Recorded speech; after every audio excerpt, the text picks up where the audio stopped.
ایک آدمی کو 5 سال سے دائمی قبض کی شکایت ہے، جس کی وجہ سے بہت ہی پریشان ہے۔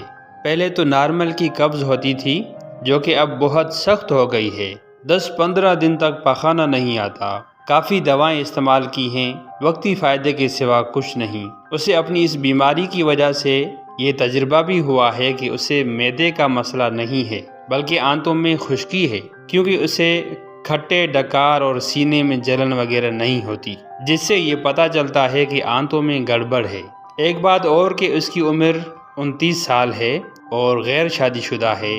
نیند کم آتی ہے، چھوٹا پیشاب زیادہ آتا ہے اور جسم میں خون کی شدید کمی ہے۔ برائے مہربانی کوئی آسان علاج بتائیں پلیز۔ جواب: آج کل علمی و فنی طور پر قبض کا تصور غلط ہو گیا ہے، کیونکہ حقیقت میں قبض اس حالت کا نام ہے کہ انسان لیٹرین میں جائے اور 5 منٹ سے 15 منٹ تک پاخانہ آہستہ آہستہ خارج کرتا رہے۔ لیکن اس کے برعکس اگر کوئی دن میں 3-4 بار پاخانہ کے لیے جائے یا کوئی شخص اس مریض کی طرح 15 دن کے بعد پاخانہ کرے، وہ قبض کا مریض نہیں ہے، بلکہ اسے قبض ہونی چاہیے، یعنی اسے پاخانہ 24 گھنٹوں بعد ایک بار ضرور آنا چاہیے، نہ کہ دن میں کئی بار رفع حاجت کے لیے یا 15 دن بعد جائے۔ یہ دونوں حالتیں قبض کی نہیں ہیں، بلکہ انتڑیوں میں لیس کی علامت ہیں۔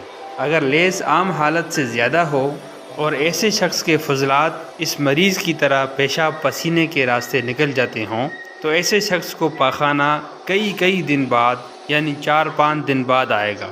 اگر لیس بہت زیادہ ہو گیا ہے تو پاخانہ ایک دن رات میں 3-4 بار سے لے کر 5-6 بار آئے گا۔ کیونکہ دونوں صورتوں میں پیٹ میں لیس ہے، اس لیے ایسے شخص کے پیٹ میں ریاح بنتی رہیں گی۔ کیونکہ اس مریض کے جسم میں لیسدار مادہ زیادہ ہو گیا ہے، اس لیے اس کو چاہیے کہ لیسدار غذا چھوڑ دے، یعنی ایسی چیزیں کھائے جن میں لیس بالکل نہیں ہے۔